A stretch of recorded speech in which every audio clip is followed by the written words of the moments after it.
Hello and welcome to the Story Engine podcast. My name is Kyle Gray, and today we're going to be talking about verbal tics.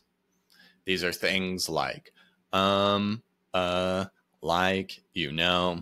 and can even be some nonverbal things like sporadic movement, looking in different directions, and doing things that... Hello and welcome to the Story Engine podcast. My name is Kyle Gray. And today we're going to be talking about tics, particularly verbal and nonverbal tics. Things like saying, when you're speaking, or little random movements and looking in different directions that can erode your credibility without you even noticing it. Now, one thing you may not realize about verbal tics like this is they're not consistent. Meaning you're not ticking at the same rate all of the time. There are certain factors that can increase or decrease the ticking that you're doing.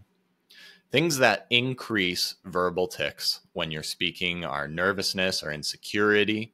The anxiety that you feel takes up mental power and ends up sabotaging you and making it harder. Another thing is being unprepared or winging it.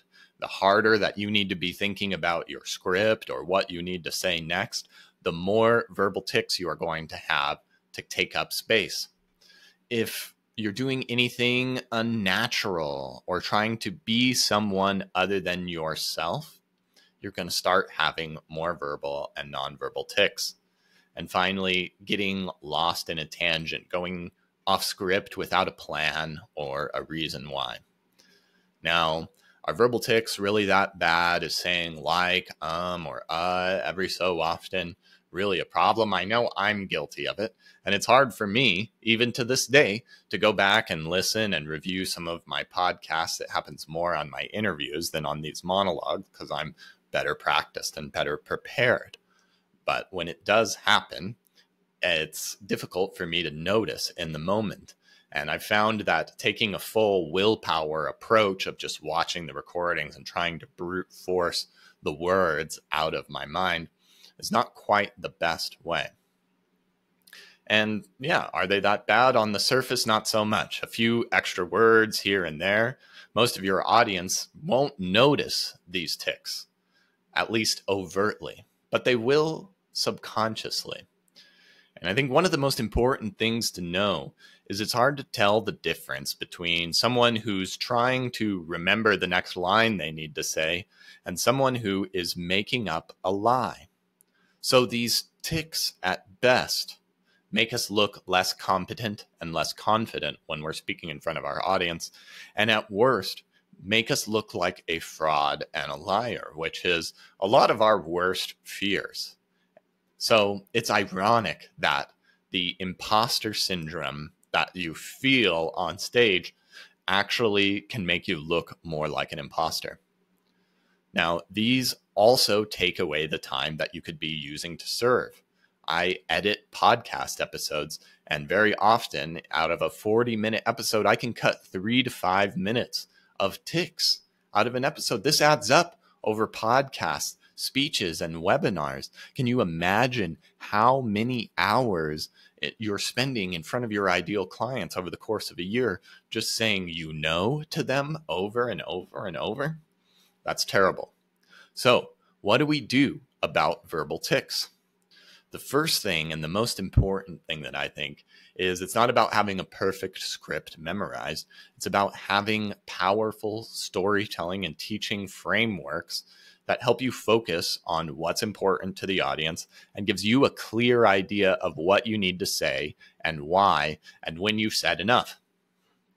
Secondly, we need to enroll yourself first. If you want to move people with your words, it's your responsibility to feel the truth and the power of your message and vision as much as you hope to inspire it in others. Finally, focus on the audience. The cure for imposter syndrome is taking the focus off yourself and your insecurities and whatever's going on in the world and really thinking about your audience. Who needs to hear this message? Who are you here to serve?